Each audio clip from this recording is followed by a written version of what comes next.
ஆலமாவனத்திலண்ட கோலமா மரத்தின் மீது காளி சக்தி என்ற பெயர் கொண்டு ரிங்காரமிட்டு உலவும் ஒரு வண்டு தழல்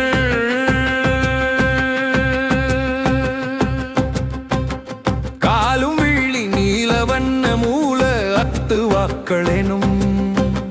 கால்களாருடையதெனக்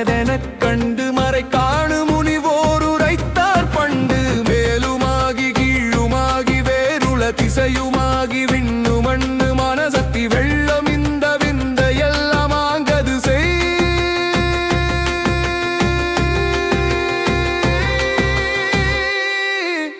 கள்ளம் பழ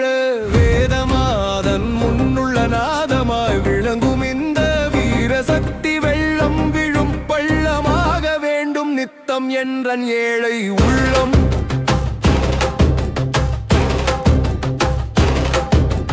அன்பு வடிவாகி நிற்பள் துன்பெலாம் அவளி பல்லாக்க நீக்கம் யாவும் அவள் செய்கை இதை ஆர்ந்துணர்ந்தவர்களுக்கு உண்டு உய்கை அவள் ஆதியாய நாதியாய கண்டறிவாள் அவளுன்றன் அறிவும் அவள் மேனியிலோர் செய்கை அவள் ஆனந்தத்தின் எல்லையற்ற பொய்கை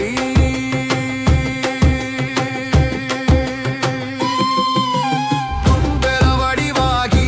நிற்பள் துன்பெலாம் அவளி இழ்பள் இகுதெலாம் அவள் புரியும் மாயை அவள் ஏதுமற்ற மெய்ப்பொருளின் சாயை எனி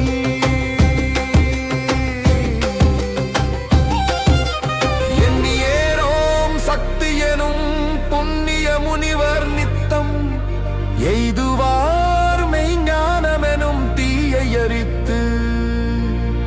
எற்றுவார் இன்னானெனும் பொய்ப்பேயை ஆதியாம் சிவனும் அவன் சோதியான சக்தியுந்தான் அங்குமிங்கும் எங்கும் மூலவாகும் ஒன்றேயாகின் உலகனைத்தும் சாகும் அவை அன்றியோ பொருளுமில்லை அன்று ஒன்றும் இல்லை இதை ஆய்ந்திடில் துயரமெல்லாம் போகும் இந்த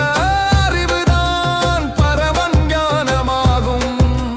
நீதியாம் அரசு செய்வர் நிதிகள் பல கோடி துய்ப்பர் நீண்ட காலம் வாழ்வர் தரை மீது எந்த நெறியுமெய்துவர் நினைத்த போது அந்த நித்த முத்த சுத்த புத்த சத்த பெரும்